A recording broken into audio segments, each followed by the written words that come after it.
నీ టైం బాగుండి బాగా సంపాదిస్తున్నావని ఇష్టం వచ్చినట్లు ఖర్చు పెట్టడం మొదలుపెట్టావంటే నీ సంపద సన్నగిల్లినప్పుడు పరిస్థితి దారుణంగా ఉంటుంది.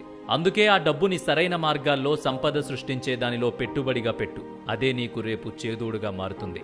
సంపద ఖర్చు పెట్టేటప్పుడు 1-2 సార్లు ఆలోచించుకోవాలి. ఎట్టి పరిస్థితుల్లో నీ సంపదను ఇతరుల చేతుల్లో పెట్టొద్దు, అది బంధువైనా సరే. ఎందుకంటే డబ్బు లేదంటే నిన్ను అందరూ వదిలేసిపోతారు. కాబట్టి నీ సంపదే మళ్లీ తిరిగి సంపద సృష్టించేలా మలచు. ఎవ్వరి దగ్గర చెయ్యి చాచకుండా దర్జాగా బ్రతుకు. అప్పుడు నువ్వు ₹1 పెట్టే స్థాయిలో ఉంటావు తప్ప చెయ్యి చాచే స్థాయిలో ఉండవంటాడు చాణక్యుడు.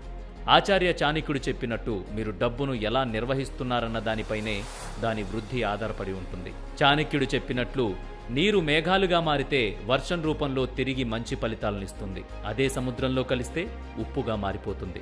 మన సంపద కూడా అంతే.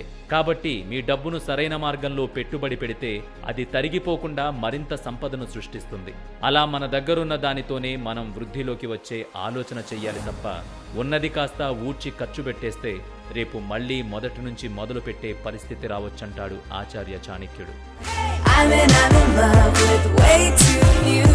మన ఊరి వార్తలు మన WayToNews లో